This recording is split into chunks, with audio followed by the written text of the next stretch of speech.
ওই একজন আসার পর ওই একজনকে ডাক দিয়া কয়, তুমি কি দেখছো এই মহিলা কুকুর লইয়া বিছানায় ঘুমাইছে? বলে হ্যাঁ। বলে কতটুকুন সত্য? বলে কয় % লাগবে?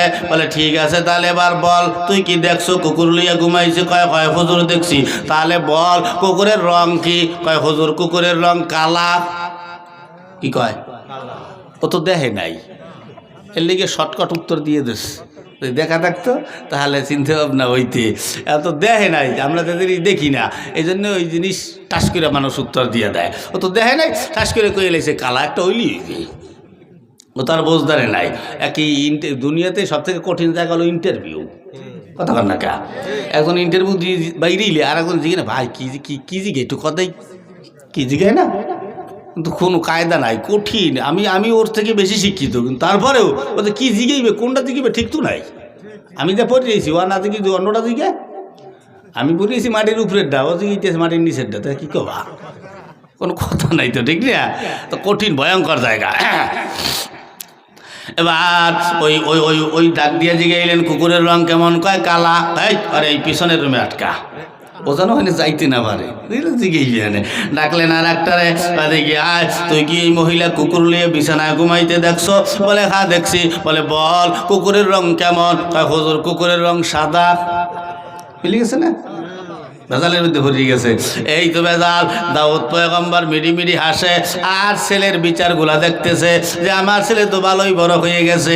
এরপরে চারজনরে ডাকলেন, চারজন চার কালারের রং বলছে।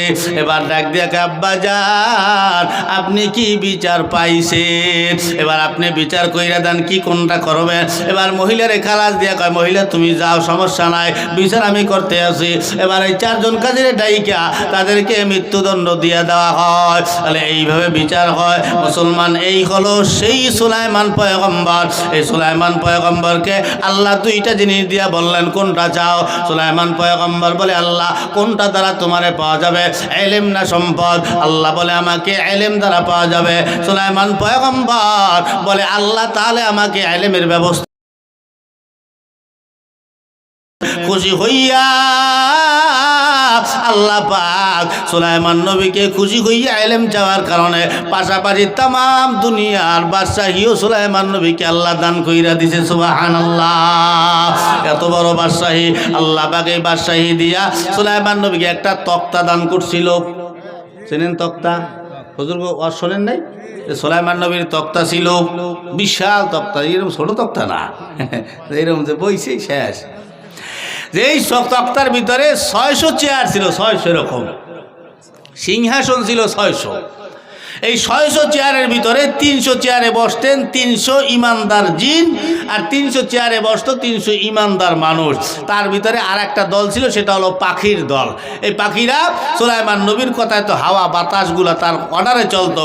এই বাতাসে যখন সুলাইমান নবীর সিংহাসন উপরে উঠায় ফেলাইতো, ওই সময় ওই পাখিগুলা তাদের উপরে উঠতো আর ওই সিংহাসনে যারা ছিল তাদেরকে ছায়া দান করতো। এই সুলাইমান পয়গম্বর এই তাম দুনিয়াটা গড়তে কত বছর সময় লাগবে জানেন না? উনি 12 দিনে তার সিংহাসন লইয়া তাম দুনিয়াটা ভ্রমণ করতেন, মাত্র 12 দিনে। কয় দিনে? মাত্র 12 দিনে। এখন তেলের গাড়ি তেলে চলে, হাওয়ার গাড়ি হাওয়া চলে, বিনা তেলে চালায় গাড়ি তক্তে সুলাইমান, মোরা সেই মুসলমান। ঠিক না? আমরা সেই মুসলমান। আমাকে আল্লাহ সেই লস অ্যাঞ্জেলেস খালি বলছিল যে ইসরায়েলকে বলছিল যে ফিলিস্তিনকে ধ্বংস করার জন্য যা সম্পদের প্রয়োজন হয় যুক্তরাষ্ট্রের সরকার আমেরিকার, আমরা সব দিয়ে সহযোগিতা করব। আল্লাহ কয় তোরা সব দিয়ে সহযোগিতা করবি। মাজলুমের চোখের পানি আমি আল্লাহ কি মোটেও দেই না। আল্লাহ কয় কোনো বোম লাগবে না, তেল লাগবে না, আগুন লাগবে না, আমি বিনা বোমে, বিনা তেলে, বিনা মেসের কাঠিতে, বিনা গ্যাসে আমি আল্লাহ তোদের পুরো শহরকে জ্বালায় সারকার করে দেবো। নারিকেল গাছে আগুন ধরতেছে, তাল গাছে আগুন দইরা যায়, কাঁচা গাছে আগুন দইরা যায়, বিল্ডিং এ শুধু আগুন দইরা পুরা বিল্ডিং পুরা সারকার হয়ে যাইতেছে। পুরা লস অ্যাঞ্জেলেস শহরটা পুরা সারকার হয়ে গেছে। সকালবেলার কোটি কোটি টাকার মালিক বিকালবেলা ল্যাংটা হইয়া রাস্তায় দৌড়াইছে। কথা কন না? ঠিক না? আমাদের সেই আল্লাহ এখনো ডাক শোনে, মাঝে মাঝে আল্লাহ দেখায়। এমন একটা সময় আসবে ওরা বোম মারবে, বোম ফুটবে না। ফিলিস্তিনের ছোট ছোট বাচ্চারা বোম মাইরে উড়াই পালাইতেছে, এই বাচ্চাটার সামনে তার মা নাই, তার বাড়িটা ভেঙে চুরে তছনছ হয়ে গেছে, তার বাবার লাশটা পাশে বইরে রয়েছে, বড় ভাই নাই, বড় বোন নাই, সবার লাশ পড়ে গেছে। ছোট্ট বাচ্চারা দাঁড়ায় দাঁড়ায় একা একা কাঁদতেছে। আল্লাহ কি দেখে না? ছোট্ট একটা বাচ্চা বলছিল, ফেসবুকে ভাইরাল হয়েছিল, যে আমি আল্লাহর কাছে গিয়া সব বইলে দেব। কষ্টটা কোন জায়গায় লাগে কর? খালি বলছে আমি আল্লাহর কাছে গিয়ে সব বলে দেবো। নাবালক বাচ্চারা কি বোঝে, ও কতটা কষ্ট লইয়ে বলছে। তাই আল্লাহ, তাই সে আল্লাহ কই? আল্লাহ দেখে না? কাল পুইরে সারকার করে দিয়েছে, এত সহযোগিতা করবি? তাম দুনিয়া ফুরিয়ালাম আমি, আমার এবাদত কেউ না করলেও ওই দল মারিয়ে ফেলামো, এবার আর এক দল আমার এবাদত করার জন্য তৈরি করবো। আল্লাহ কয় এই কথা কর না, ঠিক না? কষ্ট হইতে আছে, খারাপ লাগতে আছে, চলবে? যুবকরা ইতি আছে নাকি? নবীর মহব্বতে বসতে রাজি তো? বাজে কয়টা? 10:37। মাহফিলের সভাপতি কিনা? ওই আমরা কন রাত কয়টা পর্যন্ত চলবে? না, কি তেলের মেশিন লই উঠছি আমি, তেল ঢুকেই ছাড়িয়ে দিলেন, চলতে থাকবে। আপনাকেও যেন কষ্ট না হয়, আমারও যেন কষ্ট না হয়, ঠিক না? ওই হারা রাত তো সব পাবলিকই কয়, হাজার হাজার জনতা কয় কতক্ষণ লোক সারা রাত আমি বই রয়েছে, তোমরা থাকবে আমি যাবো গিয়া। অল্প সময় 11টা 11:30 চালাই দিই নাকি? হ্যাঁ, যেন আপনাকেও কষ্ট না, আবার ফজরের নামাজ না পড়লে আর একদল দোকানে বই খসা মারবে, কি ওয়াজ নিলে দি, কি কথা কর না গা ওই বেড়ে না তো ওয়াজ শুনেছি, তোর কি, তুই তো যাও নাই। হ্যাঁ, এই নি সত্য কথা কইছে, কথা এইটাই কারেক্ট যে নামাজি ও কিসের চাচা জান কই কি যাইও না, যাইও না চাচা গো, ঠিক না? প্রস্তাবে ধরছে মনে হয় নাকি? যাইও না।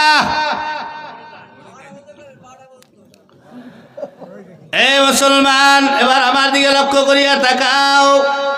যে কথা বলতে চাইছিলাম, আল্লাহর নবীর আদর্শ যদি আমাদের ব্যক্তিগত জীবনে লাগাও, এবার জবাব দাও, আল্লাহর নবীর আদর্শ যার জীবনে আছে, ওর জীবনের নামাজ আছে না নাই? আল্লাহর নবীর আদর্শ যেই সংসারে আছে, ওই সংসারে নামাজ আছে না নাই?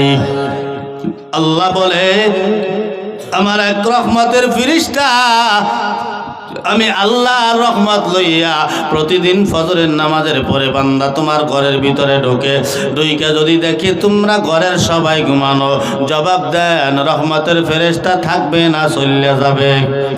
কথা কয় না? রহমতের ফেরেশতা যদি চলিয়া যায়, এবার ঢুকবে ইবলিস। ইবলিস কি রহমত লইয়া ঢুকবে না গজব? গজব লইয়া ঢুকলে আপনার ঘরে শান্তি হবে না অশান্তি? আমাদের এলাকায় কিছু ফ্যামিলি আছে, সকালবেলা ঘুমের থেকে উইটা ঝগড়া শুরু হয়, সন্ধ্যাবেলা ঘুমাইতে যাওয়ার আগ পর্যন্ত সারাটা দিন ঘরটার ভিতরে ঝগড়া চলতেই থাকে। এমন কিছু ফ্যামিলি আমাদের প্রত্যেক এলাকায় এলাকায় আছে না নাই? ওরে ঝগড়া রে, কেটা থাকবা পাশে? এদিক দিয়ে আর একটা ডাক দিয়া কয়, হুজুর আপনি জানেন কেমনে? আমি জানবো না, কে জানবে? তুমি তো আল্লাহর রহমত রাখলা না, তুমি রাখলা শয়তানের গজব। গজব রাখার কারণে তোমার ঘরে অশান্তি তো হবে। পড়লা না ফজরের নামাজ, কেমনে অশান্তিখানা শুরু হয়? তুমি পড়লা না ফজরের নামাজ, উঠলা বেলা 8টার সময়, বালিশের তলে হাত দিলা, দিয়া মেজাজটা গরম হয়ে গেল, নাক মারলা বউরে, বউ বউ পাকের ঘর থেকে দৌড়াইতে দৌড়াইতে ঈশা দরজার সামনে দাঁড়াইয়া স্বামীরে ডাক দিয়া কয়, কি হইছে? কুত্তর মতো চেঁচাও কা? কি কি কয়? এরকম কিছু আছে না? ব্যবহার করেন না? স্বামীরে ডরাই না, ও আমার শ্রেণী, আমি কোন বংশের মাইয়া, আমার হাত দিয়ে দেখছো, হাত ভাঙিয়ে দেবো না? কি কথা কর না কা? তা কুত্তর মতো চেঁচাও কা? স্বামীকে থাবড়াই দাঁত ফালাই তুমি খাই। স্বামীর লাগে কেমন ব্যবহার করতে জানো না?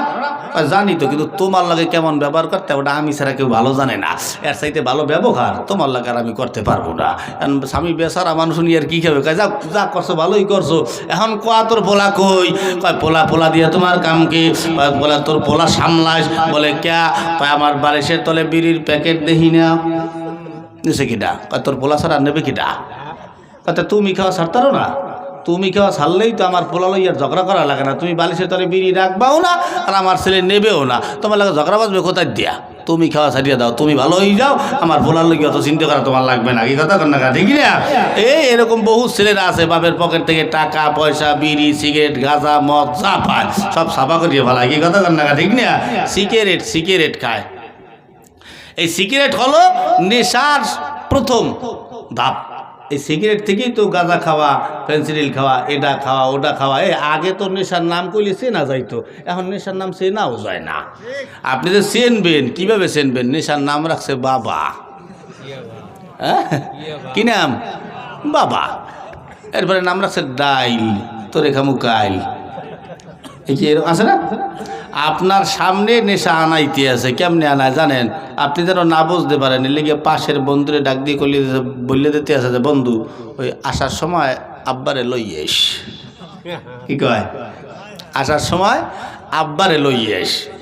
বাবা ওটা বা কইলে তো আবার চিনিয়ে লাগবে না, কারণ বাবা তো আমার চিনিয়ে ভালাইতে আছে। এরপরে অনেক যুবকরা জোতার গামও খায়, মদ খায়, ফেন্সিডিল খায়, এরপরে ট্যাবলেট তো ডাক্তারি ট্যাবলেট, কত ট্যাবলেট আছে, কোন ট্যাবলেট খায় কেটা জানে, ঠিক না? এই খাইয়া জীবনটারে তস্তস করিয়ে ফেলাইতে আছে। কে এগুলা খাও কা? এগুলা খাওয়া ভালো না, নিজের জীবন নষ্ট করো কা। তাহলে আসেন এবার আমারে জবাব দেন, ইবলিশ আমাদের শত্রু না বন্ধু? সবাই কয় না ইবলিশ আমাদের শত্রু। কেমন শত্রু শুইনা লাও। আল্লাহ পাক আদম নবীকে সৃষ্টি করার পরে আল্লাহ পাক সবাই রে ডাক দিয়া বললেন উসজুদ, তোমরা সবাই সিজদা দাও। সবাই সিজদা লুটে বলল ইল্লা ইবলিস, খালি ইবলিস সিজদা দিল না। আল্লাহ পাক বললেন কি রে ইবলিস, কেন সিজদা দিলি না?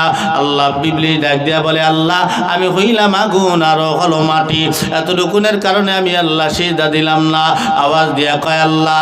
আল্লাহ পাক বলে লানাতুল্লাহি আলাল ইবলিস, আমি আল্লাহ তোরে লানত দিয়া দিলাম, তুই ধ্বংস হয়ে গেলি। জান্নাত তোর জন্য হারাম, জাহান্নাম তোর জন্য ওয়াজিব, তুই মরদুদ শয়তান হয়ে গেলি। আজকের পর থেকে তুই আর জান্নাতে ঢুকতে পারবি না। ইবলিস মনে মনে রাগ করিয়া ফেলাইল। আল্লাহ সামান্য একটা মাটির বনি আদমের কারণে আল্লাহ আমাকে জাহান্নামী বানায় দিল, এটা কিন্তু আল্লাহ তাআলা ঠিক করলেন না। না না, উনি মনে মনে ভাবতেছে আমিও যদি কোনোদিন বাঁচতেই থাকি তাহলে মাটির একটা বনি আদমকেও আমি জান্নাতে যাইতে দিব না। মনে মনে ভাবতে ভাবতে মুখ প্রকাশ করিয়া ফেলাইলেন। আল্লাহর আওয়াজ দিয়া গো আল্লাহ গো, যাওয়ার যেহেতু জান্নাত থেকে বের করিয়াই দিছো, যাওয়ার আগে আগে আল্লাহ আমি আপনার কাছে কিছু চাবো, আপনি আল্লাহ কি আমাকে দিবেন? আল্লাহ বলে মন ভালো আছে, কি চাবি চা, আমি আল্লাহ তোরে দিয়ে দিব। এই কথা বলার পরে ইবলিস ডাক দিয়া কয় সুযোগ পাইয়া আওয়াজ দিয়া বলে আল্লাহ আমারে কিয়ামত পর্যন্ত হায়াত দাও। আল্লাহ বলে দিলাম কিয়ামত পর্যন্ত হায়াত। এবার আল্লাহরে ডাক দিয়া আবার জিগায় আল্লাহ গো আমি কিয়ামত পর্যন্ত হায়াত কেন নিলাম? আপনি আল্লাহ কি তা জানেন? আপনাদের কি বিশ্বাস আল্লাহ কি জানে? পণ্ডিতে জিগাইতেছে আল্লাহ জানে কিনা। আওয়াজ দিয়া আল্লাহ মস্কারি করে। আল্লাহ বলে না আমি জানি না, কেন নিশ্চয় বল। আওয়াজ দিয়া কয় আল্লাহ আমি যেহেতু জাহান্নামী হইয়েই গেলাম, কিয়ামত পর্যন্ত হায়াত নেওয়ার মানে হলো তোমার, আমি যেহেতু জাহান্নামী হইলাম এই বনি আদমের কারণে আমিও পাল্লা লাগাইলাম, তোমার একটা মাটির বনি আদমকেও আমি জান্নাতে যাইতে দিব না। আল্লাহ বলে কোথায় নিবি? কয় আল্লাহ জাহান্নামে নিব। বলে কেমনে নিবি? কয় আল্লাহ তোমার এই মাটির বনি আদম গুলাকে জাহান্নামে নেওয়ার জন্য আমি সর্বোচ্চ চেষ্টা চালাবো। তোমার এই আদমকে জাহান্নামে নেওয়ার জন্য আমি হাজার হাজার মজার মজার গুনার রাস্তাগুলা খুইলা দিব। তোমার এই বান্দারা গুনাহ করবে আর জাহান্নামে যাবে। এজন্য দেখবেন দুনিয়া যত গুনার রাস্তা আছে সমস্ত গুনার রাস্তার ভিতরেই কিন্তু মজা আছে। ঠিক না? মজা নাই? সুদ খাইতে মজা, ঘুষ খাইতে মজা, খারাপ পথে চলতে মজা, খারাপ জিনিস দেখতে মজা, মোবাইল চাপতে মজা, খারাপ সিনেমা দেখতে মজা, বেপরদায় চলতে মজা, নামাজ ছাড়া থাকতে মজা, রোজা ছাড়া থাকতে মজা, লুচ্ছামি করতে মজা, লম্পটি করতে মজা, বেপরদায় চলতে মজা, পরের মাইয়ার লাগে প্রেম করতে মজা, নিজের বউর লাগে কথা বলতে ভালো লাগে না, পরের বউর লাগে কথা একবার শুরু হইলে আর বুঝি শেষ হয় না। ঠিক না? ঠিক আপনারা কন ধরা খেয়ে গেছে ক্যা পরের বললো কতক্ষণ ওরে আল্লাহ মোবাইলে টাহা ঢুকই আর মিনিট পরের বউরে ফোন দিয়ে উনি কয় জান পাখি লক্ষ্মী কলজা পুঁটি মাছ ভেদা মাছ খাতা বালিশ ওরে আল্লাহ। ওই মহিলাকে ওয়া কি আল্লাহ এরম ডাক তো আমার স্বামীও আমারে দেয় না। মহিলাও গেছে পাগল হইয়া, এত মজার কথা। এরকম একদল স্বামী আছে না, পরের বাড়ির বউরে জান পাখি লক্ষ্মী কলজা বলাইয়া ঘরে আইয়া নিজের বউর লগে কুত্তার মতো ছটাং ছটাং মেজাজ দেয়। কি এক ধরনের স্বামী আছে না, ভাতে লবণ হয় না হেলেকে বউ ধরিয়ে মারে, তরকারি ভালো হয় নাই কে একটু পানি বেশি দিয়ে লাইছে এজন্য বউরে ধরিয়ে মারে, ঘরে দরজা আটকে পিডে আর আব্বা কইলে কোনো সারাসারি হইবে না তোরে, পিডেই সবাই ফেলাইতে আছে। কে মারো কে? তুমি রাইন দেখাই দেখছো, মারো কেন? ও মাইয়েরা কি কার? ও মাইয়ে না, ও মাইয়ে না একজন বাবার আদরের কন্যা ছিল, একজন ভাইয়ের আদরের ছোট বোন ছিল, একজন মা যে তারে কত ভালোবাসতো কত মহব্বত করত, তার তো কোনো সীমা রেখাই ছিল না। এরপরে এলাকাবাসীর সাথে কত মিল মহব্বত তার সাথে ছিল, এগুলো সব ফালাই তুইয়া শুধু বিয়া কইরা তোমার হাত খান ধইরা তোমার বাড়িতে চলে আসছে, তুমি ছাড়া এই বাড়িতে তারা আপনার কেউ নাই। এখন তুমি যদি ঘরের ভিতরে আটকাইয়া চলা দিয়ে পিডাও, এই দুঃখটা বলবে কার কাছে? কি কথা কান না কারো কাছে বলার আছে? তুমি যদি মারো তার কার কাছে বলবে? এজন্যে মারতেন না, মারামারি না করিয়া দুইজন একটু মিল মীমাংসা করিয়া নিলেই কিন্তু ব্যাস সংসারটা সুখের হইয়া যায়। এই সংসারটাই আমরা সুখের করতে পারতে আছি না। এই মহিলারা অসন্ত আইছে না, মহিলা কোথায় প্যান্ডেল করা হয়েছে? হ্যাঁ, ও মহিলারা তো কইবার তো সেতা হুজুর, ঠিক না? আমাকে পক্ষের হুজুর লইয়েই পড়ছে তো এইসব ভাই। হ্যাঁ না, কিসের তোমাকে পক্ষ, বাস তোমাকে লইয়াও রেডি, তোমরাও ভালো না। এই কথা কন না কা কইবেন যে আমাকে পক্ষে কই যেতে আছে সেটাই যাইবি এনে যারে। কিছু কিছু মহিলাও আছে ভালো না, কিছু কিছু মহিলা আছে স্বামী যদি কথা কয় একটা, ও ঘুরেই উত্তর দেয় তিন দিয়া। এই কথা কন না কা, তিন উত্তর দেয়। সব স্বামী তো আর এক না, আমি তো এরকম না। অন্যরা কা হুজুর আপনি কথা কন না, কি আমরাও কি ওই পারি না, কিন্তু আমরা হাত চলে, আমাকে জন্মের হাত চলা চলে। মহিলারা দেখবেন এক জায়গায় দুইজন হইলে এই মহিলা অভ্যাস ভালো না, এক জায়গায় দুই মহিলা যদি হয়, ওই এক মহিলা আর এক মহিলারে ভাইয়ের খবর জিগায়, ভাই এক মহিলা আর এক মহিলার দাঁড়িয়ে হওয়ার পরে জিগাইতেছে যে ভাবি ওই আমনক ঘরের ভাইয়ের খবর কি, ভাই কেমন? কাকা তুই ভাইয়ের খবর লাও, তুই কি বাইরে বিয়ে করবি? কয় না, তোমার ঘরের ভাইয়ের মেজাজ হলো কুত্তমার কা মেজাজ, কথায় কথায় চলা লইয়ে ফিরেইতে ওঠে। কয় এই কথা? কয় হয়, এত মেজাজ গরম? হয় কয়তে আমার ভাইয়ের খবর তো কইলাম, তা তোমার ভাই কেমন একটু কওতেই শুনি। কয় দূর ও কোনো বেডা, অতই বিরিয়াল, আমার সামনে কথা কইতে রে সবাই ফেলাবো না, আমি কোন বংশের মাই আমার চেনে, কোনো কথাই তো কইতে দিলে আমার সামনে কোনো কথা কইতে পারবে না। কয় ভাবি আপনিও যদি দুই চার দিনের মোহে কথা কন, দেখবেন আপনার স্বামীটাও বিড়ালের মতো হয়ে গেছে। এইজন কইছে, ওই মহিলা কয় তো সুন্দর পরামর্শ, যদি আমার স্বামী বিড়ালের মতো হয় তাই আমি কথা কইতে অসুবিধা কোথায়? আমার বউ একবারই যাইয়ে দেয় সকালবেলা, ওই ঘরের বউ ওই ঘরের ব্যাটারে চলা দিয়ে পিড়াইতে আছে, এজন্য কি আমার বউ ওই কি আমার চলাইতে পিড়াইতে পারবে? হ্যাঁ, আমি কি সেই বেডা? কি সমস্যা? তা গোসল গোসল করেন কেন? হ্যাঁ, গোসল গোসল করলে কেমন কেমন লাগে না? আপনার কষ্ট হইতে আছে? আরে হনেন মেয়ে একটু বল। তাই এই মহিলা ওই মহিলার পরামর্শ পাইয়া ও গেছে আর স্বামীরে শাসন করতে। বিকেলবেলা গেছে আর স্বামীর হাতে আসলে সোলা, কোথায় যেন একটা সোলা লইয়া বাড়ি আইসে হাঁটতে হাঁটতে ওখানে বইয়ে ঝগড়া শুরু করে দিতেছে। স্বামীর মোহে তর্ক শুরু করছে, স্বামীকে তুই আমার চেনো না? চিনিত কথা আরো ভালো করে একটু চিনিয়ে যা, ইচ্ছার হোম পিড়েই গিয়ে সবাই ফেলাইলে ওখানে। পরদিন সকালবেলা আম গাছতলা বইয়ে কান্দে, কান্দা দেখতে দেখতে ওই ওই ভাবির লাগে সাক্ষাৎ হয়েছে। কোন ভাবি শুনছেন তো? ওই ভাবির লাগে, ওই ভাবিকে ও কি ভাবি কান্দেন কে? এই ভাবি আপনি কোনো কথা কইবেন না, এই আপনি কথা কইবেন না, আপনার পরামর্শ লইয়া। ওরে আল্লাহ রে, আমার কোমরটাই ভেঙে গেছে আজকে। তাই আর এক বাড়ির বউ কি করলো না করলো তাদেরকে তুমি স্বামীর লাগেও ব্যবহার করো খা। আল্লাহ কি বলছে কোরআনে? আল্লাহ তোমার স্বামীর কষ্ট বোঝো তুমি? স্বামী যদি মরিয়ে যায় তাই ট্যাডটা বসবা, স্যাডটা কত। একটা স্বামী কত কষ্ট করিয়া এই সংসারের মানুষগুলোকে খুশি রাখে, একটা স্বামী মারা যাওয়ার পরে একজন বিধবা মহিলা বসে, যে কতটা কষ্ট। আর এর লাগে তুমি খারাপ ব্যবহার করে বইটাও, কিছু মনে করতে আসো না। আল্লাহ স্বামীর সম্মান বুঝাইতে গিয়া, গুরুত্বটা বুঝাইতে গিয়া আল্লাহ ডাক দিয়া বলে, আমি যদি দুনিয়াতে কাউকে সেজদা দেওয়ার জন্য বলতাম তাহলে সমস্ত নারীদেরকে বলতাম তোমরা তোমাদের স্বামীর পায়ের উপরে সেজদা দাও। বোঝেন কতটা গুরুত্ব বুঝাইছে, আর আমরা তো তা বুঝি না। এই আমরা বেটারাও আছি, খেলি একদল বউ কেন নয়, আর একদল আছে ওই বউ কেন নিতে বউ পিঠের চামড়া গাছে বিড়ালের মতো হইয়া এখন কত যত কেন গায়ে লাগে না, এত মার হোকা কষ্ট হইবে, চলবে। হ্যাঁ, নবীর মহব্বতে থাকতে